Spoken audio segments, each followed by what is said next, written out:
Voltage മൾട്ടിപ്ലയറിൽ voltage ട്രിപ്ലറാണ്. ഈ connection അനുസരിച്ചൊക്കെ തന്നെ ഇത് വെച്ച് ഇപ്പോൾ ഇതിൻ്റെ പോസിറ്റീവ് നെഗറ്റീവ് എന്നും പറഞ്ഞ രീതിയിൽ വെച്ച് പോസിറ്റീവ് നെഗറ്റീവ് അതിൻ്റെ നെഗറ്റീവിൽ നിന്ന് എടുത്തിട്ടൊരു ഡയോഡ്, ആ ഡയോഡിൻ്റെ അവിടെ നിന്ന് വേറൊരു ഇത് പോസിറ്റീവ് നെഗറ്റീവ് നിന്ന് കപ്പാസിറ്റർ, അവിടെ നിന്ന് ഒരു ഡയോഡിൻ്റെ നെഗറ്റീവ് എടുത്ത് ഇങ്ങോട്ട് കൊടുത്തു.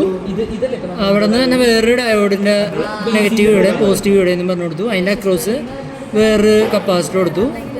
എന്നിട്ട് ആ കണക്ഷനിൽ നിന്ന് ഇവിടെയും ഇവിടെയായിട്ടാണ് റെസിസ്റ്റർ വരേണ്ടത്. എത്താത്ത കാരണം റെസിസ്റ്ററിന് ഒരു അറ്റം ഇവിടെ കൊടുത്തു. എന്നിട്ട് അവിടെ നിന്ന് വേറൊരു വയർ എടുത്തിട്ട് ഈ അറ്റത്തേക്ക് കൊടുത്തു. കപ്പാസിറ്ററിൻ്റെ ഇത് കാണിക്കും സർക്യൂട്ട് വീഡിയോയിൽ.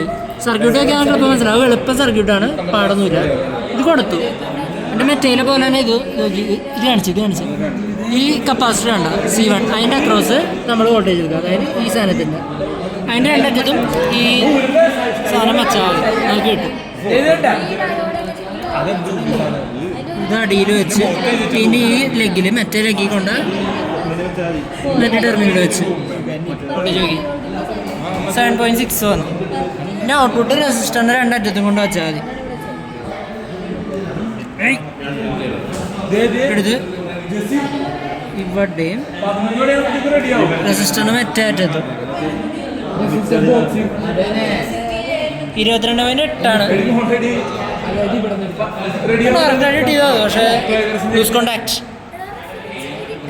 നോക്കി അത് വീഡിയോ കാണിക്കും 22.8 കിട്ടേണ്ടത്. അത് തന്നെ കറക്റ്റ് കിട്ടി. ഫ്ലക്ച്വേഷൻ ഉണ്ടാവും, മൈൻഡ് ചെയ്യേണ്ട സംഭവം.